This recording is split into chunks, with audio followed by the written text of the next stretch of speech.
Hey, I'm going to show you how I replaced 4 broken exhaust manifold bolts on my Dodge Ram Hemi. It's a 2006. I'm partly showing you this is done a couple years ago, but I'm showing you because the job has held up well. I've put over 6,000 miles on the truck with some pretty heavy hauling, and I've had no problems, no exhaust leaks, no more broken bolts. Everything is working really well. And I think that I was able to use a technique that I haven't seen other people show on YouTube, so I thought I would show you guys. Let's start with just kind of showing you here a couple of the exhaust manifold bolts that are broken. So of course I removed the old exhaust and had a lot of rusty bolts. Had to buy a whole new set of bolts. Once I got it all removed, cleaned off, you can see that there's 2 bolts on each side of the engine. Some of them are more recessed than others. So each one kind of had their own unique challenge to try to figure out how to solve. And so I called a friend over with some of my friends, and he was incredible. And he basically welded together this part for me that you see with a bolt that he hardened and then drilled out the center, or maybe he drilled out the center first and then hardened it and then welded it to some washers. And those washers were there to help act as a shim to prevent from drilling into the side of the engine, right? So we're trying to just drill straight up the hole and drill through the broken bolts. Hey, he's recording now. Easy now. Okay. I'm gonna really try not to move. Okay, you good? Yeah. You wanna double check?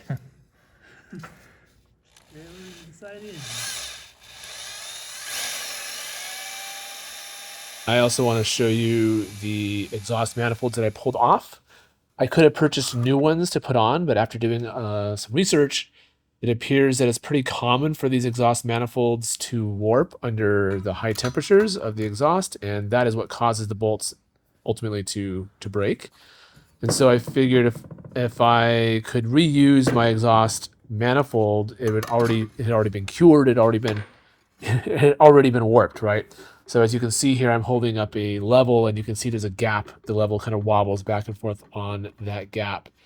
So just purchased a cheap Harbor Freight flat belt sander, which, to be honest, is not quite large enough for the job.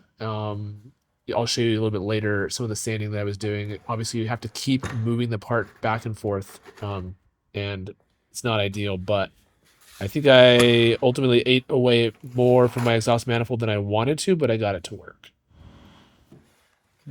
Not really a whole lot to show other than it does require a couple people, because you need one person to really hold the shim in place, and it's nice to have a spotter, so there was 3 of us doing it. So I was kind of spotting. I had better visuals. Then my friend Lenny was the one holding it, and then his dad John was the one doing the drilling. Hold on, I'm not in. You got it. I think it needs to go up here, there. It needs to rest on that top bit. Yeah, but I'm not. It's not locking in.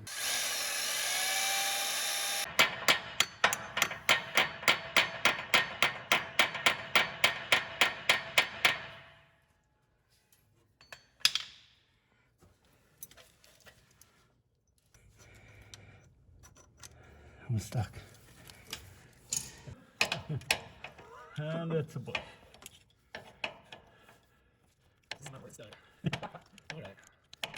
I believe it was the second or third one where we had a problem, and that's the only one where we actually slightly drill into the side of the bolt hole and eat into some of the threads. But the other ones went pretty successfully. A little bit of work, have multiple different types of extractors to help you get the bolts out. But yeah, as we were drilling this last one, I don't remember which side of the engine this one was on.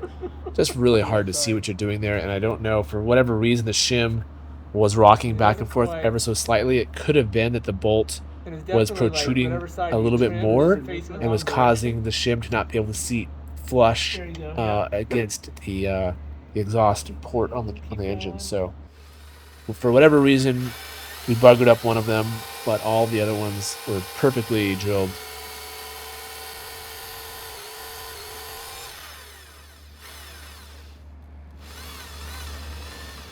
Whole thing feels like it just moved. Yeah, take it off. Oh, shit. That cocked it up. We only, as you can see in the picture here, we only really damaged this very small portion of the threads, and it hasn't compromised the engine in any way or the ability for the replacement bolt to properly secure the manifold. So I'm really thankful that it wasn't worse than that, and that's kind of how we got that done.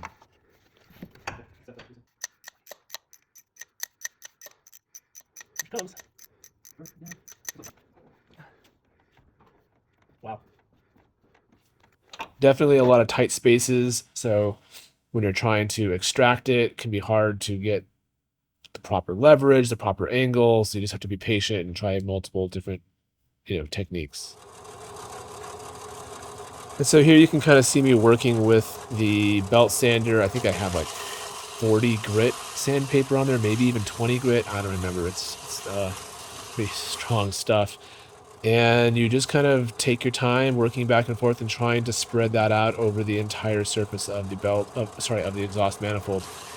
Obviously, if you have access to a larger belt sander, that would be ideal. So really, it's just a lot of finessing back and forth, trying to identify where the high spots are and focusing more of your energy on those. I never got it to be like 100% perfect, but I got it really close. And that's what the job of the gasket is, right? Once you kind of have it really, really close, you throw the gasket on there. I think you could even put 2 gaskets if you wanted. I don't remember. I think I just put 1 gasket. But I also did ultimately sand away enough material from this manifold that I needed to shorten some of my bolts because they would bottom out in the engine. So I had to shorten off, I don't know if it was like a 1/4 inch or something like that, a small amount, but I just wanted to make sure that I had space to adequately tighten the bolts down and they wouldn't be bottoming out inside the engine. So a lot of patience here, but again, even after sanding away, I don't remember how much, but I just remember being surprised at how much metal came off those exhaust manifolds. It was a lot. They were a lot thinner by the time I was done. Again, I'm 6,000 miles into it, and my engine is running great, and I've had 0 problems with this. So, um, you could buy a new exhaust manifold and just take your chances, or you reuse your old one. And the nice thing about reusing the old one is that it shouldn't warp again.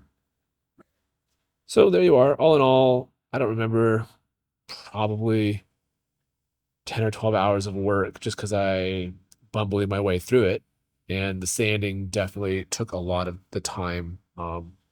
But if you can build a shim or find another way to drill them out, then you're really set. It's not that difficult. It just requires patience. So I'm just sharing this with you. Hopefully this will help somebody.